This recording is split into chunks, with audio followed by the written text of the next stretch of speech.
اعوذ باللہ من الشیطان الرجیم الحمدللہ رب العالمین والصلاۃ والسلام علی اشرف المرسلین سیدنا و نبینا محمد وعلی آلہ واصحابہ وازواجہ وذریاتہ واہل بیتہ اجمعین ومن تبعہم بإحسان الی یوم الدین اللہم اجعلنا منہم یا ارحم الراحمین آمین یا رب۔ اعوذ باللہ من الشیطان الرجیم رب اشرح لی صدری ویسر لی امری واحلل عقدۃ من لسانی یفقہوا قولی۔ اللہم اجعل ھذا لوجھک الکریم لا ریا فیہ ولا سمع یا رب العالمین۔ ربنا تقبل منا انک انت السمیع العلیم وتب علینا انک انت التواب الرحیم آمین یا ارحم الراحمین۔ السلام علیکم ورحمۃ اللہ وبرکاتہ۔ سورۃ الزمر۔ الحمدللہ پچھلی نشست میں ہم لوگ آیت نمبر 40 تک آئے تھے۔ آیت نمبر 40 میں اللہ تعالیٰ نے فرمایا کہ ایک طرف تو تم لوگ ہو جو اللہ کی نافرمانیاں کر رہے ہو، کرو جو کر رہے ہو کرتے رہو، اور دوسری طرف وہ لوگ ہیں جو اللہ کے متقی ہیں، تقویٰ رکھتے ہیں، اللہ کے عذاب سے اپنے آپ کو بچانے والے ہیں، وہ بھی جو عمل کر رہے ہیں یقیناً وہ اللہ کے اطاعت و فرمانبرداری کے عمل کر رہے ہیں۔ تم لوگوں کو معلوم ہو جائے گا، جلد جان لو گے کہ کس پر ایسے عذاب آتا ہے جو اسے رسوا کر کے چھوڑ دے گا، اور کس پر وہ عذاب آئے گا جو ہمیشہ قائم رہنے والا ہے، اپنے آپ کو اس کا مستحق بنا رہا ہے۔ بات بالکل واضح ہے، ظاہر ہے۔ یہ رسوائی انہی لوگوں کے لیے ہے جو اللہ کے نافرمان ہیں۔ اللہ تعالیٰ ہم سب کو اپنا فرمانبردار بنائے، مجھے بھی اور آپ سب کو اور تمام مسلمانوں کو یا رب العالمین آمین۔ آیت نمبر 41۔ اعوذ باللہ من الشیطان الرجیم انا انزلنا علیک الکتاب للناس بالحق۔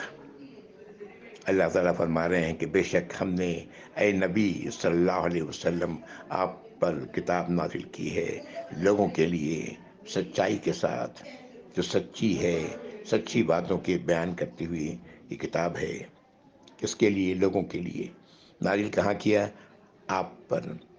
فمن اہتدی فلنفسہ، تو جو ہدایت پائے گا، ہدایت کی راہ اختیار کرے گا، وہ اپنے لیے کرے گا۔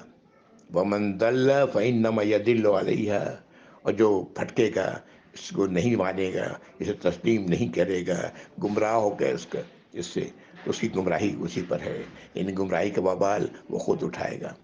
وما انت علیہم بوکیل، اور آپ ہرگز نہیں ہیں ایسے لوگوں کے وکالت کرنے والے، ایسے لوگوں کی حمایت کرنے والے، ایسے لوگوں کے لیے اللہ کی رحمت کی دعا کرنے والے کے لیے، ایسے لوگوں کے لیے اللہ سے حجت کرنے والوں ہیں آپ نہیں ہیں، آپ ان کی وکالت نہیں کریں گے۔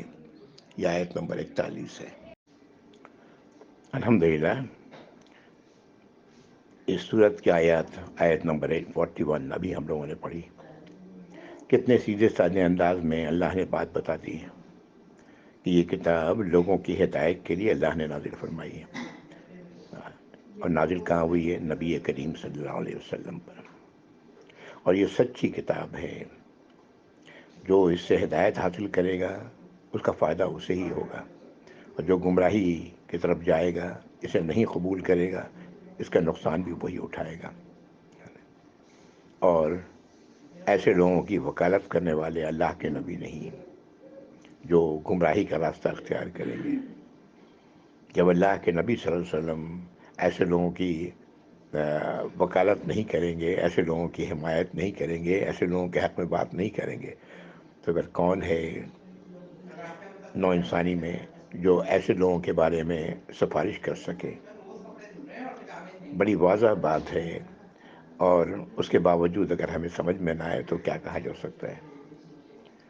یہی وہ بات ہے جو نبی کریم صلی اللہ علیہ وسلم نے ایک بار اپنے خاندان والوں کو اکٹھا کر کے کہا تھا کہ میرے چچا عباس، دنیا میں تمہیں جو چاہیں آپ کہیں گے وہ میں کرنے کو تیار ہوں، لیکن آخرت کا معاملہ وہ آپ کا اپنے اعمال ہوں گے، وہاں میں کچھ نہیں کر سکوں گا آپ کے لیے۔ اپنی بیٹی فاطمہ رضی اللہ تعالیٰ عنہ ان کو مخاطب، اپنی پھوپھی ان کو مخاطب کیا اور یہ بات کہی، جب اتنے قریبی عزیز بھی نبی کریم صلی اللہ علیہ وسلم کی کوئی سفارش ان کے کام نہیں آئے گی اگر وہ غلط راستے پر رہے، اللہ نہ کرے، نعوذ باللہ، تو پھر عام انسانوں کی کیا حالت ہے؟ ہم اور آپ کس کیٹیگری میں ہیں؟ اللہ تعالیٰ ہمیں سمجھ عطا فرمائے اور اس راستے پہ چلنے کی توفیق عطا فرمائے جو صحیح ہے، جس کی نمائندگی، جس کے رہنمائی قرآن کرتے ہیں۔ آمین یا رب العالمین۔ ہر اس شخص کو جو اپنے آپ کو مسلمان کہتا ہے، یا رب العالمین، آمین یا رب۔ آیت نمبر 42۔ یہ وہ حقیقت ہے جو آج ہم دیکھتے ہیں، ہم جانتے ہیں، روز اس سے ہم واسطہ پڑتے ہیں، نیند۔ ہاں، اللہ تعالیٰ اس کی طرف توجہ دلا رہے ہیں۔ یہ وہ حقیقت ہے کہ ایسے واقعات گزر چکے ہیں ماضی میں کہ سائنسدان نے اس آیت کو پڑھنے کے بعد، جاننے کے بعد اسلام قبول کیا۔ نیند کی حقیقت، نیند در حقیقت ایک قسم کی موت ہے جس سے ہمارا روزانہ واسطہ پڑتا ہے۔ اعوذ باللہ من الشیطان الرجیم۔ اللہ یتوفی الانفس حین موتها۔ اللہ تعالیٰ جب کسی کی موت واقع ہونے والی ہوتی ہے تو اسے روک لیتے ہیں، اس کی جان کو موت کے وقت، یعنی روح قبض کر لی جاتی ہے، اختیار اس کے ہاتھ سے نکل جاتا ہے موت کے وقت۔ واللتی لم تمت فی منامہا، اور جس کی موت نہیں آتی اس کی یہ کیفیت اس وقت ہوتی ہے جب وہ سو رہا ہوتا ہے اپنی نیند میں۔ نیند میں اسے کچھ پتہ نہیں چلتا کہ وہ کہاں ہے، کیا کر رہا ہے، ایک دوسری دنیا میں ہی وہ گم ہوتا ہے۔ اس وقت بھی اللہ تعالیٰ اس کے اختیار کو اپنے پاس اس سے لے لیتے ہیں۔ فَيُمْسِكُ الَّتِي قَضَىٰ عَلَيْهَا الْمَوْتَ، اور روک لیتے ہیں اس اختیار کو اپنے پاس اگر اس کی موت کا وقت آ گیا، یعنی نیند میں موت واقع ہو گئی۔ وَيُرْسِلُ الْأُخْرَىٰ إِلَىٰ أَجَلٍ مُّسَمًّى، اور بھیج دیتے ہیں دوسروں کو ان کے ایک وقت مقرر تک کے لیے۔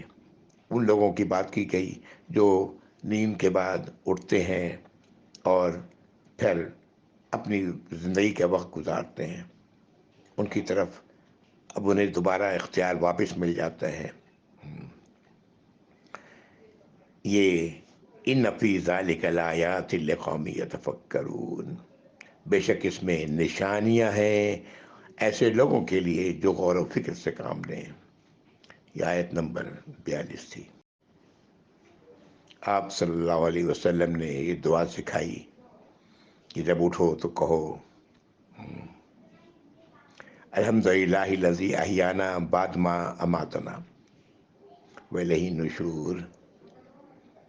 اللہ کا شکر ہے جس نے ہمیں زندہ کیا ہماری موت کے بعد، یعنی نیند موت تھی، اس کے بعد زندہ کیا ہے اور اسی کی طرف دوبارہ ہمیں اٹھایا جانا ہے۔ یہی وہ بات ہے جو اس آیت میں اللہ رب العزت نے فرمائی ہے۔ جس کا موت کا وقت آ جاتا ہے اس کا اختیار، جس کو ہم روح کے نام سے کہتے ہیں کہ روح لے لی گئی، یہ اور پھر اللہ تعالیٰ فرماتے ہیں کہ یہی کیفیت نیند کی حالت میں ہوتی ہے۔ جس کا وقت پورا ہو چکا ہوتا ہے اس کی روح پھر اسے واپس نہیں کی جاتی، اور جس کا وقت پورا نہیں ہوا ہے اسے دوبارہ زندہ کر دیا جاتا ہے، دوبارہ وہ سو کے اٹھتا ہے اور اپنی زندگی کا وقت ایک وقت مقرر تک کے لیے پورا کرتا ہے۔ اور پھر اللہ تعالیٰ فرما رہا ہے اس میں نشانیاں ہیں ان لوگوں کے لیے جو غور و فکر کرنے والے ہیں۔ ابھی میں نے شروع میں کہا کہ اس بات پر جاننے کے بعد ایسے سائنسداں بھی گزرے ہیں جو ایمان لائے ہیں اللہ کے کلام پر۔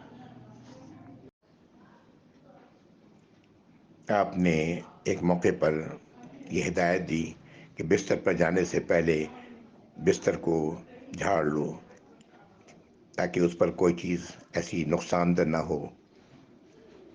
پھر یہ دعا پڑھو کہ اے میرے رب، آپ ہی کے پاک نام کی برکت سے میں لیٹتا ہوں اور آپ ہی کی رحمت سے میں جاگوں گا۔ اگر میری روح کو روک لے تو اس پر رحم فرمائیے گا، اگر اسے بھیج دیں تو اس کی ایسی حفاظت فرمائیے گا جیسے آپ نے نیک بندوں کی حفاظت فرماتے ہیں۔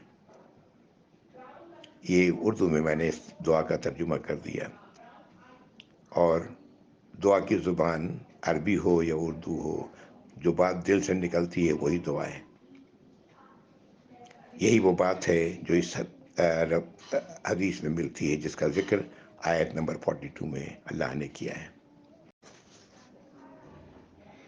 آیت نمبر 43 میں شفاعت کی طرف کہ میری شفاعت کریں گے یا کوئی کسی کی شفاعت کریں گے، یہ ایک عام تصور ہے جو ہم اپنے دین میں رکھتے ہیں، اور یہ حقیقت ہے۔ یہ ایک حقیقت ہے کہ آخرت میں لوگ شفاعت کریں گے، لیکن وہی کریں گے جن کو اللہ تعالیٰ اجازت دیں گے، خواہ وہ انسانوں میں سے ہوں یا فرشتوں میں سے ہوں یا نبیوں میں سے ہوں یا رسولوں میں سے ہوں۔ در حقیقت ہم لوگ آیت الکرسی پڑھتے ہیں، شفاعت تو ساری کی ساری اللہ ہی کے پاس ہے۔ اللہ کو تو سب کچھ معلوم ہے کہ کون کیا ہے، تو کون ہے جو اللہ کے علم کے خلاف بات کرنے والا؟ شفاعت کرنے والا کوئی بھی نہیں ہے۔ اسی لیے اللہ تعالیٰ شفاعت کی اجازت دیں گے، اور جو لوگ بھی شفاعت کریں گے، چاہے وہ نبیوں میں سے ہوں، رسولوں میں سے ہوں، عام انسانوں میں سے ہوں یا فرشتوں میں سے ہوں، جو کچھ بھی وہ کہیں گے وہ سچ کہیں گے، درست کہیں گے، جو اللہ کے علم میں ہوگا۔ یہ آیت نمبر 43، ام اتخذوا من دون اللہ شفعاء، کیا لوگوں نے اللہ کے علاوہ دوسروں کو اپنا شفاعت کرنے والا سمجھ لیا ہے، مقرر کر لیا ہے کہ وہ سفارش کریں گے؟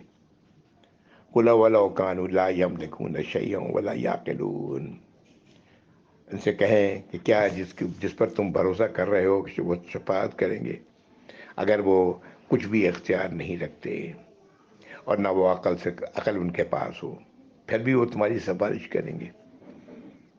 اشارہ ہے ان بتوں کی طرف جن کے بارے میں یہ کہا کرتے تھے کہ یہ اللہ کے پاس ہماری سفارش کریں گے، اللہ کے ہمیں قریب کر دیں گے۔ اسی صورت کے شروع میں یہ بات آ چکی کہ وہ کہتے ہیں کہ جی ہم اس لیے ان کی عبادت کرتے ہیں کہ یہ ہمیں اللہ کے قریب کر دیں گے، اللہ کی شفاعت کریں گے اور اللہ ان کی شفاعت کو قبول کریں گے۔ اسی طرح انہوں نے فرشتوں کو بھی اللہ کی بیٹیاں بنائی ہوئی تھی۔ آیت نمبر 44 جواب ہے اس کا، قل للہ الشفاعۃ جمیعا، کہہ دیجیے کہ سفارش تو صرف ساری کی ساری اللہ ہی کے پاس ہے۔ لہ ملک السماوات والارض، وہی تو ہے جو آسمانوں اور زمین کا بادشاہ ہے، مکمل اختیار رکھنے والا ہے ان میں۔ ثم الیہ ترجعون، پھر تم اسی کی طرف لوٹائے جاؤ گے تم سب۔ یہ اس لیے یہ تصور جو سفارش کا ہے، اگر تم غلط رکھ رہے ہو تو حاصل کچھ نہیں ہوگا۔ ایک موقع پر نبی کریم صلی اللہ علیہ وسلم سے، شاید یہ میں نے آپ کو پہلے بھی سنایا، کہ آپ جو سفارش کریں گے ایمان والوں کی تو کیسے پہچانیں گے انہیں؟ آپ نے جواب دیا کہ ان کے وضو کے نشانات سے وہ چمک رہے ہوں گے، چہرے پر سجدے کے نشان ہوں گے۔ دو ہو گئی بات۔ تیسری، آپ فرماتے ہیں کہ ان کی کتاب ان کے دائنے ہاتھ میں ہوگی، اور چوتھی بات، ان کے آگے آگے نور ہوگا۔ کیا یہ کوئی ایسے شخص کے پاس ہوگی یہ چیزیں؟ بات کی دو چیزیں، جو نماز تو پڑھتا ہے لیکن اللہ کی نافرمانیاں کرتا پھرتا ہے، جھوٹ بولتا ہے، دھوکہ دیتا ہے، اور جس کے پاس جو نماز بھی نہیں پڑھتا ہے اور پھر بھی اپنی ایمان کا دعویٰ کرتا ہے، اس کے پاس تو پہلی والی دو چیزیں بھی نہیں ہوں گی۔ اللہ تعالی ہم مسلمانوں کو سمجھ عطا فرمائے، مجھے، آپ کو اور تمام مسلمانوں کو جو اپنے آپ کو مسلمان کہتے ہیں۔ آمین یا رب العالمین۔ اگلی آیت، ایسے لوگ جو غلط تصور رکھتے ہیں شفاعت کے بارے میں، سفارش کے حوالے سے، ان کا ہی ذکر ہے۔ وَإِذَا ذُكِرَ اللَّهُ وَحْدَهُ اشْمَأَزَّتْ قُلُوبُ الَّذِينَ لَا يُؤْمِنُونَ بِالْآخِرَةِ، جب ان سے اکیلے اللہ کا ذکر کیا جاتا ہے، ایک اللہ کو مانو، سفارش مکمل کے طور پر اللہ ہی کے ہاتھ میں ہے، اللہ ہی کو اپنا الہ مانو، تو ایسی حالت میں ان کے دل نفرت کرنے لگتے ہیں اس بات پر۔ ایسے لوگ جو ایمان نہیں رکھتے آخرت پر، یعنی ان کو یہ بات بالکل پسند نہیں آتی۔ وَإِذَا ذُكِرَ الَّذِينَ مِن دُونِهِ إِذَا هُمْ يَسْتَبْشِرُونَ، اور جب اس کے علاوہ بات کی جاتی ہے ان سے تو وہ خوش ہو جاتے ہیں۔ اس کے علاوہ سے مراد کیا ہے؟ جب ان کے الہوں کی بھی بات کی جاتی ہے تو وہ خوش ہو جاتے ہیں۔ یہ ہیں وہ لوگ جو صریحاً گمراہی میں مبتلا ہیں، انہیں اپنی گمراہی کا احساس نہیں ہوتا۔ اللہ کے علاوہ دوسرے الہ انہوں نے بنائے ہوئے ہیں، اللہ کے علاوہ دوسرے سفارشی اپنے لیے بنائے ہوئے ہیں۔ ایسے تمام لوگوں کے لیے جو کیفیت ہوئے، وہ اللہ رب العزت نے اس آیت نمبر 45 میں نازل فرما دی ہے۔ اب یہ ہدایت دی جا رہی ہے ایمان والوں کو نبی کریم صلی اللہ علیہ وسلم کے توسط سے۔ اگلی آیت 46، قُلِ اللَّهُمَّ فَاطِرَ السَّمَاوَاتِ وَالْأَرْضِ عَالِمَ الْغَيْبِ وَالشَّهَادَةِ أَنْتَ تَحْكُمُ بَيْنَ عِبَادِكَ فِيمَا كَانُوا فِيهِ يَخْتَلِفُونَ۔ آپ کہہ دیں، تم کہہ دو، دعا کرو، کہو، اے اللہ، وہ اللہ جو آسمان اور زمین کے موجد ہیں، کچھ کے نہیں ہونے کے باوجود بنانے والے ہیں آسمانوں کو اور زمین کو، غیب کا تمام علم رکھتے ہیں اور حاضر کا علم رکھتے ہیں۔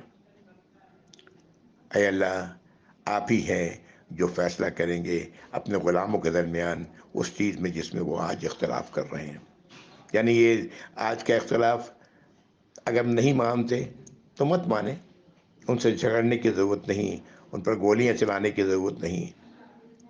فیصلہ کرنا اللہ کا کام ہے۔ انسان ایک ایمان والے کام بات کا بتا دینا ہے، حقیقت تک اس حقیقت کی رسائی اس تک پہنچ کر دینی ہے، باقی معاملہ اس کا ہے۔ فیصلہ کون کرے گا؟ آخر اللہ تعالیٰ فرمائیں گے۔ یہ آیت نمبر 46 ہے۔ لیکن افسوس ہے کہ آج ہم لوگوں نے اپنے ہاتھ میں یہ فیصلہ لے لیا ہے جو صریحاً قرآن کے عین مخالف ہے۔ یہ رہتی دنیا تک یہ سب سلسلہ چلتا رہے گا، جیسا ہم دیکھ رہے ہیں۔ بے شمار جماعتیں، بے شمار ٹکریاں، فرقے، یہ سب رہیں گے، رہتی دنیا تک رہیں گے۔ ایمان والے کا کام یہ ہے، جو ایمان رکھتا ہے، اللہ کی ہدایت پر چلنے والا ہے، بات کو پہنچا دے جہاں تک وہ پہنچا سکتا ہے، باقی معاملہ اللہ کے حوالے، اللہ تعالیٰ فیصلہ کریں گے۔ آیت نمبر 47، وَأَنَّ لِلَّذِينَ ظَلَمُوا مَا فِي الْأَرْضِ جَمِيعًا وَمِثْلَهُ مَعَهُ، اور اگر ایسا ہوتا کہ ان ظالموں کے پاس زمین بھر، جتنی زمین ہے اس کے برابر اور اتنا ہی اور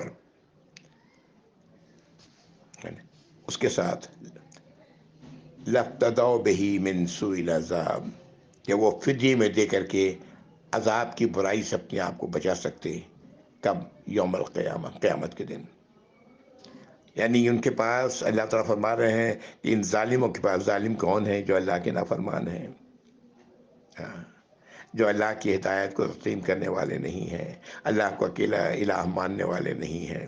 ان کی بات کر رہے ہیں کہ اگر ان کے پاس قیامت کے دن زمین کے برابر اور اتنا ہی اور فدیے میں دینے کے لیے بھی کچھ ہو، اپنے آپ سے کو عذاب سے بچانے کے لیے، تو کوئی فائدہ نہیں ہوگا. کیوں؟ وَبَدَا لَهُم مِّنَ اللَّهِ مَا لَمْ يَكُونُوا يَحْتَسِبُونَ. ان کے سامنے اللہ کی طرف سے وہ سب ظاہر ہو جائے گا جس کا انہیں گمان بھی نہ تھا. اگلی آیت، وَبَدَا لَهُمْ سَيِّئَاتُ مَا كَسَبُوا. اور جو کچھ انہوں نے کیا ہوگا اس کی برائیاں وہ ان پر ظاہر ہو جائیں گی. وَحَاقَ بِهِم مَّا كَانُوا بِهِ يَسْتَهْزِئُونَ.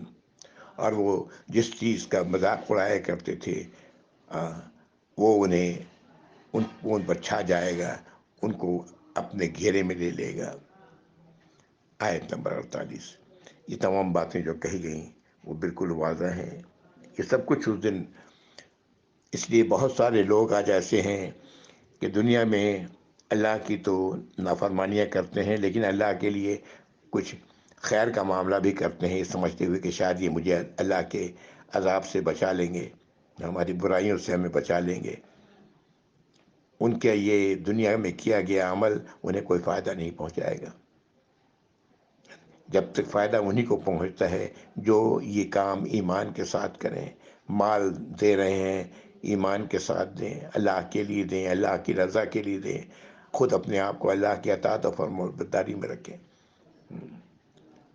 یہ اشارہ ہے ایسے لوگ، اگر ان کے پاس یہ سب کچھ بھی ہوتا، زمین کے برابر ہے نا، کہیں کہا گیا زمین کے برابر سونا ہوتا، اتنا ہی اور ہوتا، فدیے میں دینا چاہیں گے کہ دے کر کے اپنی جان بچائیں. کچھ نہیں ہوگا.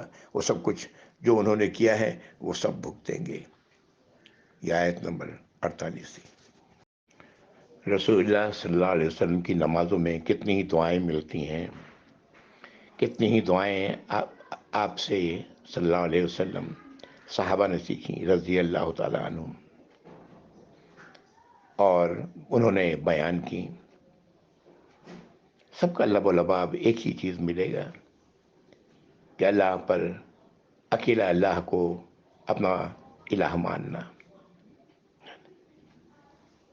اور اس بات کی گواہی کہ آپ کے علاوہ کوئی اور الہ نہیں. یہی گواہی رسولوں نے بھی دی، فرشتے بھی یہی گواہی دیتے ہیں. تو ساتھ ہی یہ دعا کہ میں شیطان اس کے شرک سے، اے اللہ آپ کی پناہ میں آتا ہوں.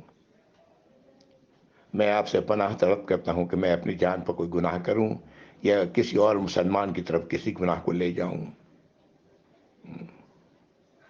خطا کو تسلیم کرنا یہی عقل مندی ہے. اللہ سے معافی طلب کر لینا یہی عقل مندی ہے. اپنی خطا کو دوسرے کی طرف منسوب کرنا یہ بہت بڑی مصیبت ہے. اللہ تعالی ہم سب کو اس سے محفوظ رکھے.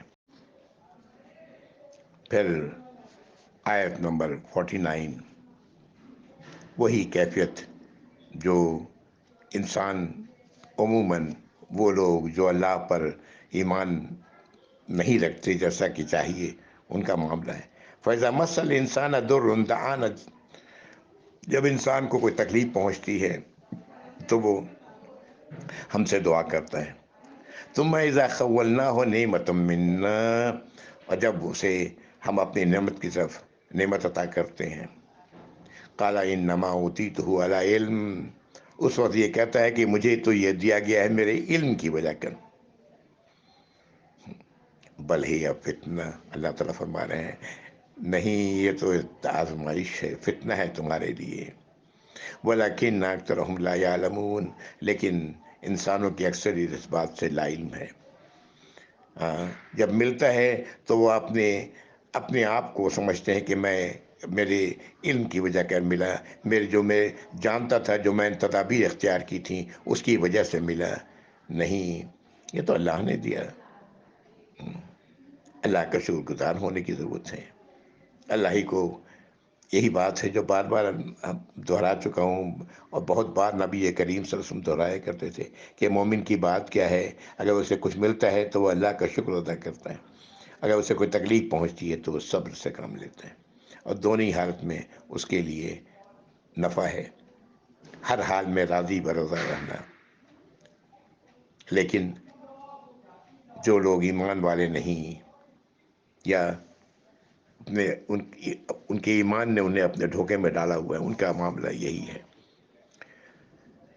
اگلی آیت، قد قالها الذين من قبلهم فما اغنى عنهم ما كانوا يكسبون۔ اب اللہ تعالیٰ فرما رہے ہیں ان لوگوں سے پہلے بھی اسی طرح کی بات کرنے والے لوگ موجود رہے ہیں، جو یہ بات کرنے والوں نے ایسے کرنے والوں کو کوئی اس فائدہ نہیں پہنچا، بوجہ جو وہ کمائی کر رہے تھے، یعنی جو اللہ کی نافرمانیاں کر رہے تھے اس سے صرف یہ زبانی جمع خرچ انہیں نہ بچا سکا۔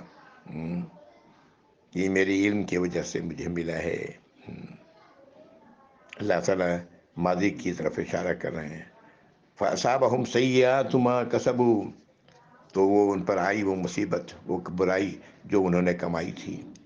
وَالَّذِينَ ظَلَمُوا مِنْ هَؤُلَاءِ سَيُصِيبُهُمْ سَيِّئَاتُ مَا كَسَبُوا، اور پھر توجہ اس وقت کے لوگوں کی طرف جب یہ آیات نازل ہو رہی ہیں، آج یہ ہم سب کی طرف، یہ آج جو لوگ ظلم کرنے والے ہیں ان میں، تو یہ برائی ان تک پہنچے گی جو وہ کما رہے ہیں۔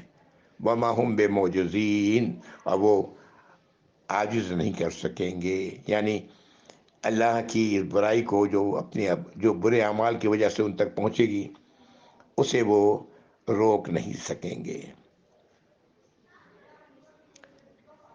کس طرح دیکھیں اللہ تعالیٰ نے بات شروع کی، ماضی کا واقعہ بیان کیا، اور پھر حال کی طرف آ گئے کہ آج جو لوگ یہ کام کر رہے ہیں وہ بھی نہیں بچیں گے۔ اولم یعلموا ان اللہ یبسط الرزق لمن یشاء ویقدر، کیا لوگوں کو اس بات کا علم نہیں کہ بے شک اللہ تعالیٰ چاہتے ہیں، جس کو چاہتے ہیں رزق عطا کرتے ہیں، جتنا چاہتے ہیں کھلا رزق عطا کرتے ہیں، اور جس کو چاہتے ہیں اس کو کم دیتے ہیں۔ ان فی ذلک لآیات لقوم یؤمنون، اس میں نشانیاں ہیں ایسے لوگوں کے لیے جو ایمان رکھتے ہیں۔ رزق کا ملنا کم یا زیادہ یہ اللہ کی طرف سے ہے، نہ کہ کسی کے علم کی وجہ کر ہے، کسی کی تعلیم کی وجہ کر ہے، کسی کی چالاکی کی وجہ سے ہے، نہیں۔ جو رزق اللہ نے تم پہلی جب ہم سب ماں کے پیٹ میں تھے اس وقت ہی اللہ تعالیٰ نے ہمارا رزق لکھ دیا تھا، اس سے نہ کم ملنا ہے نہ اس سے زیادہ ملنا ہے، لیکن ایک ایمان والا حلال ذرائع سے یہ رزق حاصل کرتا ہے اور اس میں اس کے لیے برکت ہے، اور دوسری طرف بے ایمان جو اپنے آپ کو ایمان والا تو کہتا ہے لیکن ایمان سے کوئی تعلق نہیں، ایسے لوگ اسے حرام ذرائع سے حاصل کرتے ہیں۔ وہ سمجھتے ہیں کہ اگر یہ حرام ذرائع نہ اپنایا جائے تو یہ ہم تک یہ مال پہنچے گا نہیں۔ نظروں کے سامنے چاروں طرف دیکھ لیں اپنے معاشرے میں کتنے ہی لوگ ہیں، کہاں کہاں اشارہ کریں، کہاں کہاں بتائیں، آپ خود دیکھ سکتے ہیں، پر سمجھدار لوگ ہیں، دیکھ لیں یہ کیا حالت ہے۔ کتنے ہی لوگ ان میں وہ ہیں جو نماز بھی پڑھتے ہیں، چہرے پہ سجدوں کے نشان بھی ملیں گے آپ کو، لیکن یہ حرام خوری کر رہے ہیں، اور وہ رزق جو اللہ نے ان کے لیے متعین کیا تھا حرام ذرائع سے حاصل کر رہے ہیں، جو ان کے لیے وبال بنے گا۔ حرام سے پلا ہوا گوشت، اس کا کوئی ٹھکانہ نہیں سوائے جہنم کے۔ اللہ تعالی ہم سب کو محفوظ رکھے یا رب العالمین، آمین۔ حرام سے الحمدللہ یہ آیت نمبر 52 تھی، یہاں پر میں رک رہا ہوں۔ وآخر دعوانا الحمدللہ رب العالمین، وصلی اللہ علی محمد وعلی آلہ وصحبہ وازواجہ وذریاتہ وآل بیتہ اجمعین ومن تبعہ بإحسان الی یوم الدین، اللہم اجعلنا منہم یا رب العالمین، آمین یا رب العالمین۔ والسلام علیکم ورحمۃ اللہ وبرکاتہ، جزاکم اللہ خیر۔